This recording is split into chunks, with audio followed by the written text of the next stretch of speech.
Mnangagwa hands over SADC chairmanship in Madagascar amid mixed legacy. Antananarivo, the 17th of August 2025. President Emerson Mnangagwa is in Antananarivo, Madagascar for the 45th Southern African Development Community, SADC, Heads of State and Government Summit, where he will officially hand over the chairmanship of the regional bloc to his host, President Andry Rajoelina. Mnangagwa assumed the SADC chairmanship in August 2024 with much fanfare, but his tenure has drawn sharp criticism for what observers describe as noise without delivery. While his government touted the chairmanship as a diplomatic triumph, critics point to Zimbabwe's deepening economic crisis, continued outward migration, and failure to provide effective regional leadership on crises in the Democratic Republic of Congo and Mozambique. He came in with pomp, but left without a clear legacy, one Harare-based political analyst said. Despite the criticisms,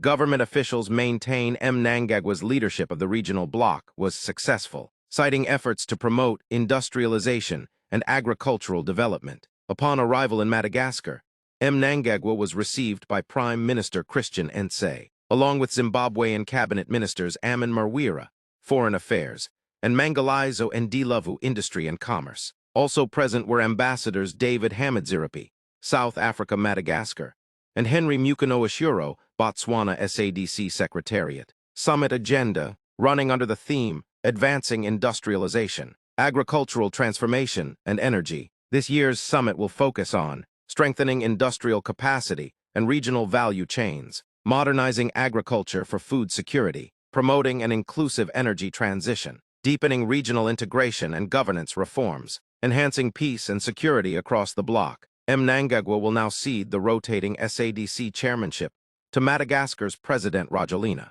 who will serve for the next year.